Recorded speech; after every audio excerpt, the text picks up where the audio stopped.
Welcome to the Locked On Vikings postcast. The NFC North belongs to the Lions. 4 interceptions by Nick Mullens cost the Vikings. Ron Johnson and I break it down on today's postcast.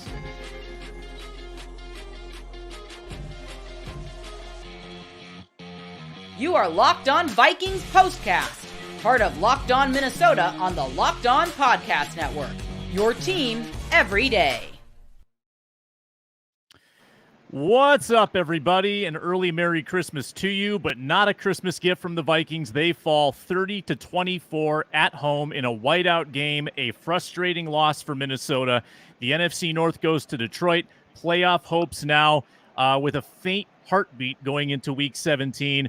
Injuries abound for the Vikings, defensive meltdowns throughout the game, penalties. This will be a tough one to talk about. Ron Johnson and I will attempt to do so on a show that is brought to you by Game Time. Download the Game Time app, create an account, and use code LOCKEDONNFL for $20 off your first purchase. Last-minute tickets, lowest price, guaranteed. Ron Johnson, at 3Ron Johnson on X, and he's at US Bank Stadium as we speak. Ron, this is just going to be the year of the turnover, isn't it? Once again, turnovers are the buzzword for the Vikings. 4 turnovers by Nick Mullens, countless dangerous throws, and in the end, they still have a chance, and it comes down to a Nick Mullens heave at the end, a wobbly duck intercepted by Detroit to end the game. He throws for over 400 yards, but at the cost of 4 interceptions. Turnovers, man, that's just the story of the season, isn't it? Yeah, and it's like a weird numbers thing. I did a numbers thing when you talk about Kirk Cousins. He's number 8, right? Played 8 games, threw 5 interceptions. Then you turn around and have Nick Mullens and Josh Dobbs both throw. Well, originally it was 5 before when I tweeted it. Now it's 6 for Nick Mullens. Yeah. But 5 interceptions in 2 games. Now the correlation is Nick Mullens and Josh Dobbs have both thrown 4 interceptions in 1 game. And so when you think about that, the interceptions in 1 game for both of them, you look at everybody put Josh Dobbs on the hot seat after his 4 interception game, saying that his leash is going to get shorter against the Raiders. Question is now, how short is Nick Mullens' leash going to be against the Packers? Lions outgained the Vikings 143-17 on the ground, and therefore their time of possession 38-21. I mean, congrats to Detroit. They win the division. This is just a tough team to play against. They run the ball. They convert on 3rd down. They're not necessarily explosive, but their quarterback makes a lot of fun decisions. Their defense is physical. I mean, Detroit felt like far and away the better team overall, Ron, and I think that they're probably deserving of this division title, to be honest. Yeah, and they are the better team. I mean, they played better. The philosophy of Dan Campbell is people made a joke about it. Oh, kneecap biting, blah, blah. These guys play for him. Like, you can say whatever you want about his philosophy, about his verbiage, the things he says, but the team has rallied around him. The guys are playing for him. The one thing, if you look at with this team that they're going to have to figure out with the Minnesota Vikings is they went in the Bengals game saying they're going to run the ball because the Bengals defense had not done well. With the Lions defense and the Vikings defense, from a run perspective, were about the same. 92 yards given up per game, first 95. The Lions said, I don't care. We're still going to try to run the ball on you. Whereas the Vikings, 8 runs by Ty Chandler. That you have to give him 20 carries. You got forced in the 3rd long way too much. You got forced into situations that Nick Mullens is not built for. You see his deep ball accuracy is not there. And the last ball, being a duck, is a microcosm of the whole game of his throws. Like his throws all game. Some of the ones Justin Jefferson caught for him, it's just Justin Jefferson made a play. They weren't great throws. It was Justin Jefferson made a play, and they have to figure it out now. Boy, you think about the opportunity that was at hand. The Vikings really were outplayed in the game, but the 3rd and 27 to Justin Jefferson, double covered. And this is what people were upset at Kirk Cousins about, right, last year when they said, well, hey, it's 4th and 8 in the playoffs. You got to just chuck it up to your best player because he can do stuff like that. And that was Nick Mullens' philosophy. I'm going to live and die with Justin Jefferson in this game. Jefferson made most of those plays. He gets them a first down from jail on 3rd and 27. They work their way down to the 33. So when they take that shot to Jefferson on first down, Ron, they didn't need to be that aggressive in that situation. What'd you think of the play calling, or that might just be on Mullens trying to do too much in that situation? You talking about the end of the game? End of the game, yeah. First down from the 33. They didn't need to do that. So, yeah, I think I understood what they were trying to get out of it. If Nick Mullens is going to make that throw, because that was the secondary read. If you notice, he pumped or not pump, but he kind of had time in the pocket to look and then came back to Justin Jefferson late. If you're going to come back to that throw, it has to be to the end zone. You've got to throw it so he can, on the run, keep running. He underthrew him. But again, even KJ Osborne's deep ball to end the half, I think, when he got his, he had to slow down to catch the ball. Like Nick Mullens doesn't have the arm strength. He doesn't have the precision downfield. And I think that's the things that people, you could say whatever you want about, the quarterback position, Kirk Cousins, Josh Allen. Kirk Cousins just shown us now how good of an arm he has downfield and how accurate he is on those deep balls, where Jordan Addison early in the season, those guys are running under the ball, able to keep going. Not today. Like, these guys are stopping for balls, constantly running back for balls. The Lions DBs were beat, and the throws were underthrown. Yeah, I think all 4 interceptions were underthrows. But the one that bothers me most, Ron, is the trickery throw to Johnny Mundt. That's got to be a touchdown. It's got to be a touchdown. And if you do score there on that play, then you need a field goal to win. And then you aren't forcing the ball downfield the way you were. So, it's obviously butterfly effect. You don't know how the game quite works out if they do score there. But in theory, if you just convert there and only need 3, the Vikings could be talking about a walk-off field goal. But the underthrows, Ron, you nailed it. That was a problem all day long. He was just a half second late on a lot of those deliveries, and his arm strength is not good enough to make up for that lateness. Yeah, and even when you think about, there should have been a 5th interception. The Lions dropped one right in the breadbasket when he's scrambling to his right. So that's the key. Like, it should have been a 5-interception game. The question is, again, how would the Vikings look at it from there? Would they have considered bringing in Jaron Hall, or would it have been Josh Dobbs? And that's the answer now, is Kevin O'Connell has, a tough Christmas tomorrow. I know he's going to watch film and hang out with the family, but he's got a tough Christmas to figure out. Am I going to finish the season out with Nick Mullens and just say, hey, let's keep going? Or does he feel like, if, you got to look at the Seahawks and some of the other teams, if they lose, do you still go after this? And, which quarterback do you feel like you have the best opportunity to go after it? I, from the start, thought it was Josh Dobbs. But, again, Nick Mullens gave us some things against the Bengals. Maybe Josh Dobbs doesn't have those turnovers and fumbles that Nick Mullens has against the Bengals, because they're runs. Some of the runs today that Nick Mullens, try to run and scramble and throw, Josh Dobbs probably runs it into the end zone and makes something happen. So that's the difference in the two. Both are going to give you 4 interceptions in the game, but I think you get more out of Dobbs personally. Yeah, and then you've got the Jaron Hall card yet to play. I think Hall was the number 2 today. Dobbs was listed as the number 3, so they've done a total 180 on their quarterback order. And you've got to win the next 2. Obviously, you got to finish 9-8, and you don't control your own destiny anymore is the other problem here for the Vikings, I believe. I think because Seattle won, so they'll have to sweat that out now the last 2 weeks. The Vikings have lost 4 out of 5. And every single one of the losses, Ron, winnable. It's another 1-possession loss. The Vikings have lost on the margins this year, not doing enough little things right. And today, penalties played a big role. Now, the Lions did have more penalties before you complain too much about the officials, fans. But the Vikings had 8 for 64. And some critical ones. Ed Ingram, a bad unnecessary roughness call. You had some defensive holding calls. Just undisciplined stuff today from the Vikings, a little uncharacteristic. Yeah, some of the penalties you could say were on the refs. But yeah, it's the false starts, the lining up, illegal formations, the delay of games, even, some of that stuff. It's just it was too many. And then the Ed Ingram one, technically, did he have to keep pushing the guy? He was behind the play. Yeah, that's just a dumb play because you're behind the play. So you could say it wasn't egregious. It wasn't, super physical, but it's just you're behind the play. Why are you pushing the guy? And the refs can't really see exactly how you did it, but they just saw the guy fly across. They know you did it. They're going to throw the flag. So that's just undisciplined. That's just a bad moment. The game, I think everybody felt like the game had gotten away from the Vikings.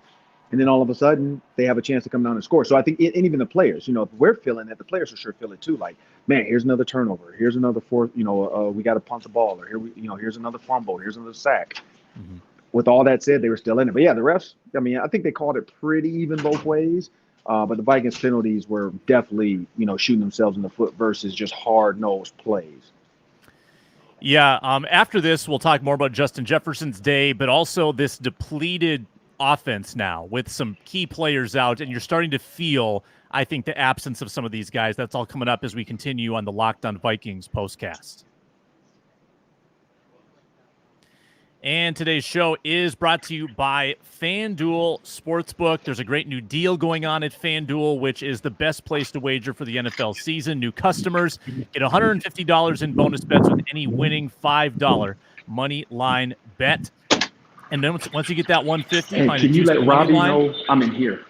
You're in there? You can put that on the spreads, the player props, over-unders, and plenty more. Visit FanDuel.com/lockedon. Bet the NFL. FanDuel is an official partner of the NFL.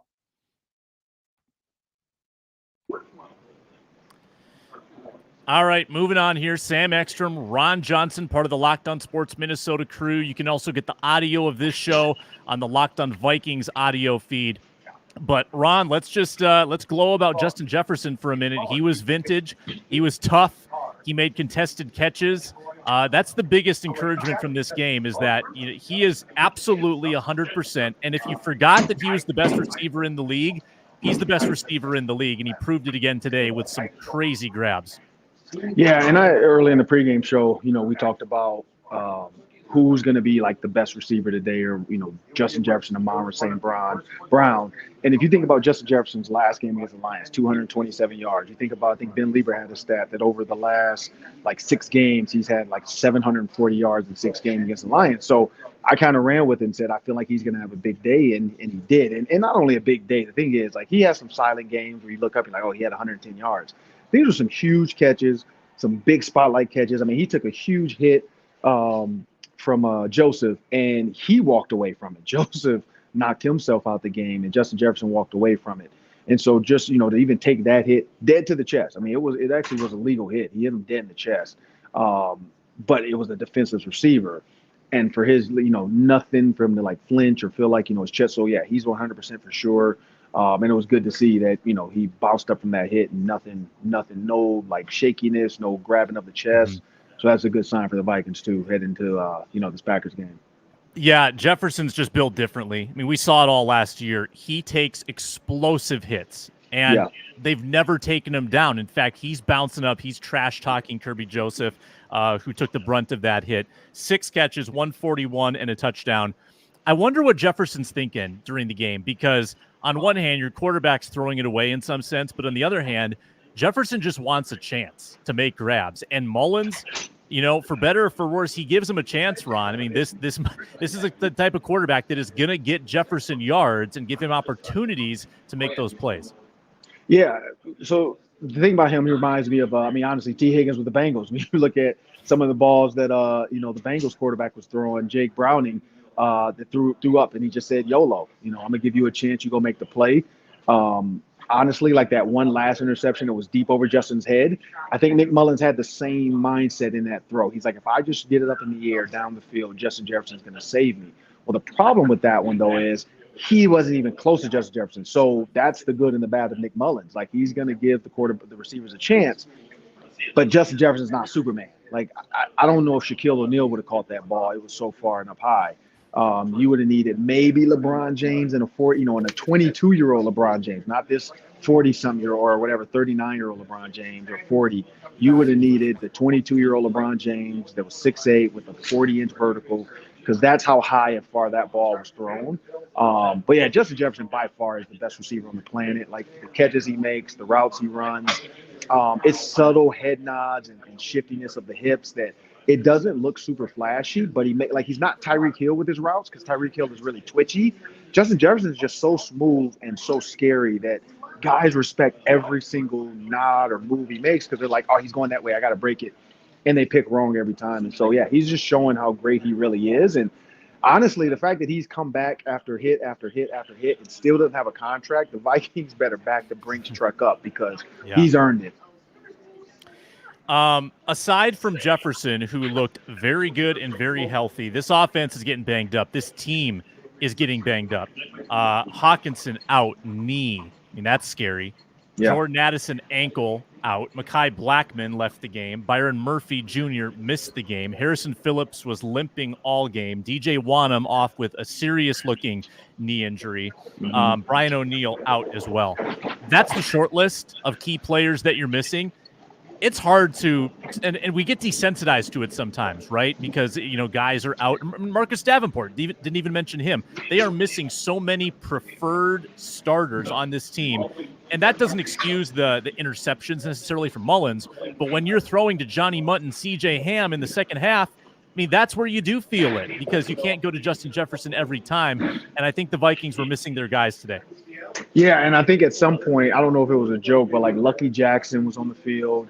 You had like Johnny Munt, Lucky Jackson, and CJ Ham in a bunch with Justin Jefferson and KJ Osborne on the other side. It's like, what is going on right now? And so, yeah, that's just where this team is. Injury, the thing we've always talked about, and I just heard this today.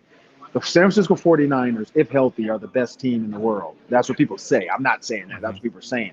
But they keep throwing that when healthy, because when they came to Minnesota, they weren't healthy. When the Chiefs went to Detroit, they weren't healthy. So it's about health. Like, guys are going to lose games. I just talked to Lomas Brown about this, and Lomas kind of pointed that out as well. Hey, as long as certain guys can stay healthy, you could be the best team in the game. And then as you start losing guys, you see what you're getting. And that's what the Vikings are right now. They're a team that if they had all their pieces, I think they're easily a 10-win team. Without these pieces, you just see so many holes and so much. Honestly, though, the Kirk Cousins piece, games like this are why you could say whatever, 411 yards. Whoa, 2 touchdowns with 4 interceptions. That's the big difference. Kirk can give you 400 yards, but he's not going to have 4 interceptions. And I think that's the big key. Plenty of people in the comments are commenting about how, hey, I don't love Kirk, but he isn't going to do that. Based on Kirk's durability, until this injury, of course, his reliability, do you think the Vikings are changing their minds or their decision-making process based on the volatile quarterback play they've seen these past weeks with him out? They have to. You have to look at it and say, oh, my goodness, if you don't understand what is needed and what's necessary from the quarterback position, like this is, I think the last 4 teams or something like that, they were saying like Joe Flacco, the Browns, somebody else. It was like 4 teams. The Vikings are one of them. All have played 4 different quarterbacks this season. That's crazy. That 3 teams play 4 quarterbacks just shows how hard it is to find a guy that you feel comfortable. Look at the Jets. It's like a ring around the posy of quarterbacks. Like, oh, you play. No, you play. No, okay, let's put him back in. Well, let's go with him. Aaron Rodgers wasn't even a consideration with 1 leg. So the Vikings have to rethink their thoughts around Kirk Cousins, because it's not like you're going to just rub a genie. By the way, I watched the movie The Genie on Peacock. So if I had a genie, I would wish for – I don't know if I wish for a healthy Kirk Cousins or just a quarterback. That would be the question that I think fans can answer too. Like, if you could rub a genie, you get whatever wish, you get 1 maybe. Are you going to wish for – well, you get 1 wish, you're going to wish for money. We know that. But would you wish for a healthy Kirk Cousins or just a new – healthy, franchise quarterback that you don't know what you're going to get? And that's what this looks like. And so, yeah, when you know what you have in Kirk Cousins, you got to find a way to lock him down, especially if you want to keep Justin Jefferson happy. Yeah, the Star Tribune reported this week, too, about how well his Achilles rehab is going. He's ahead of pace, maybe even available to take part in OTAs. So a lot to consider for the Vikings, but that's after the season. They still have 2 games left and a chance at the playoffs. We'll preview the final couple weeks as we move on with the Locked On Vikings postcast. And we are presented by Game Time today. Game Time is a great way to get tickets. It is a great experience. It is easy. It is fast. They give you the full price up front, no hidden fees. They give you the view of where you're going to be seated, whether it's a concert, whether it's a sporting event. They've got last-second deals that are the best in the business. Flash deals, zone deals, lowest price guaranteed, and event cancellation protection, job loss protection, etc. They've got deals right up to the start of the event, too. Even an hour after it starts, it's the best place to find last-minute deals. Here's what you do. You download the Game Time app, you create an account, use our code LOCKEDONNFL for $20 off your first purchase. Terms apply. Again, create an account and redeem code LOCKEDONNFL, LOCKEDONNFL for $20 off. Download Game Time today. Last-minute tickets, lowest price, guaranteed.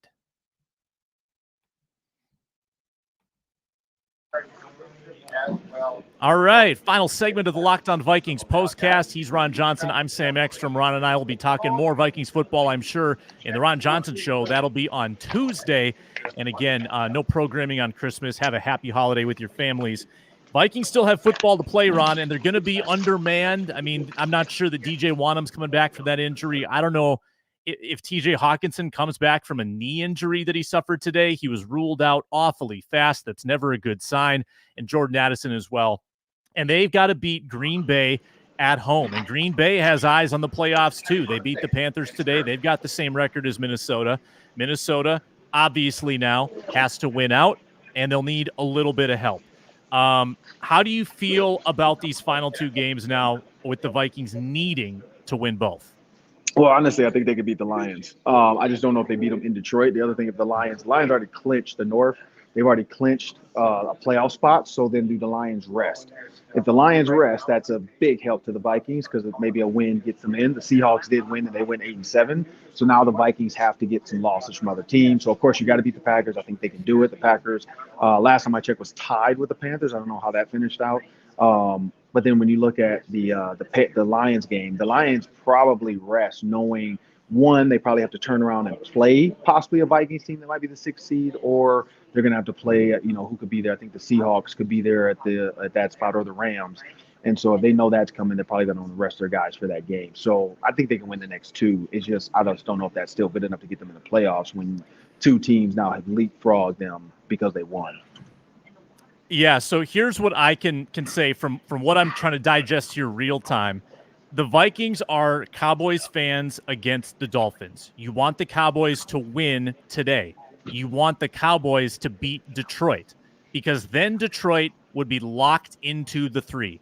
If the Cowboys have the tiebreaker and a 1-game lead, then Detroit cannot pass them. Detroit would be the 3. They would have no incentive to try their hardest against the Vikings in Week 18. So it could work out in Minnesota's favor that Detroit is either playing Goff for a quarter, a half, or not at all before their wild card round game. That could work out very well for Minnesota. I agree with you, Ron. I think they can beat Detroit if you don't shoot yourself in the foot. But again, there are no guarantees, right, with this Vikings team. The way things are, with the injuries, with the mistakes, you just can't write anything in stone. Nothing's going to come easily for this team. So can you grind it out against Green Bay, who's going to be trying very hard next week? And then can you take care of business if indeed Detroit doesn't need to win in Week 18? I've got it at about a 25% chance that the Vikings can win out. Would you go higher or lower? Are you more or less confident than me? I'm less confident. I hate to say it. I'm probably going to go like 18 to 20% between there. Like I said, they can beat the Packers. I just don't know, like, even with the Lions, like, resting team. But also we know Dan Campbell loves, like, to really stick a fork in people when they're done. And he did it to the Packers last year, knocked them out the playoffs. So maybe that's just, another feather in his cap to keep his own NFC North foes out of it, because that's another kind of a mental thing going into the playoffs when you have to turn around and play the Rams most likely. Yeah, one of my favorite things to watch here in these next couple of weeks is the Brian Flores versus Ben Johnson chess match. As more so than Campbell versus O'Connell, I'm watching Detroit's OC against RDC. I think round 1 goes to Ben Johnson. I thought that he had a good plan. I thought Detroit was efficient. What'd you make of sort of Detroit's offense against Minnesota's defense today? I'd say the biggest thing is the middle of the field. I actually had a play breakdown of the Lions versus the Bears, and a lot of his interceptions, I think like 1 or 2 were in the middle. Most were outbreaking routes. You have to force him to throw that corner route and take the middle away. The Vikings didn't do it today. They gave him way too many middle of the field open plays. He gave him a lot of window dressing with the motions and the shifts to kind of make him think he was going to go one place, and then he would come back to the middle on the second or third, kind of option. So, yeah, I give it to Ben Johnson. He did a good job. And then running the ball, he stuck to it. Like, even when it felt like, the Vikings defense is stopping the run, he kept running the ball just to, say, hey, look, you got to respect the run, whereas the Lions defense did not have to respect the Vikings run game. The Vikings now have 30 turnovers after they gave 4 away today against the Lions. That is one of the worst numbers in the league. They lose by a 30-24 score. We'll have the postcast on New Year's Eve, Ron. That is going to be another jumping atmosphere. Packers and Vikings, playoffs potentially on the line next Sunday, postcast after that one. And, of course, the regular season ending postcast, Week 18, Vikings and Lions. We'll have you covered there. We also do the Wolves postcast, and that's been a lot of fun so far this year as well. Ron, a very Merry Christmas to you. Give us one thing that you're excited about the next couple of days for your family holiday. Well, Merry Christmas to you as well. I'm excited. My daughter gets to play. She's getting called up to the 14U team to play softball. So I'm excited to sit through. It's going to be like a 4-game tournament. So that's one of them. 2, honestly, I got a chance to chat with CJ Ham and his wife today. I got a chance to talk to Harrison Smith's wife today. Quasey and I talked in the elevator for a little bit. So, and then Lomas Brown, I was going to tell you that. You and I will talk about this, but Lomas Brown, he used to live near my dad when my dad was alive. And so I got his number today. I never had his number. Didn't even realize it. So I got his number today. So he's probably going to come on the show Tuesday, maybe to break down this Lions game, the NFC. And then also Antoine Randall and I connected today as well, got his number. So I'm excited to, I've been having fun catching up with guys I either play with or guys my dad played with. So it's been fun. Very cool. Catch a thorough breakdown of the game with Locked On Vikings and Luke Braun, the host. You can find our audio in the Locked On Vikings feed. He's Ron Johnson, at 3Ron Johnson on Twitter/X. I'm Sam Ekstrom. Thank you to all in the comments. Thank you all for watching live and those watching back after the fact. We appreciate it. Vikings fall today. They lose the NFC North. Lions win it. And we'll talk to you next week on the postcast.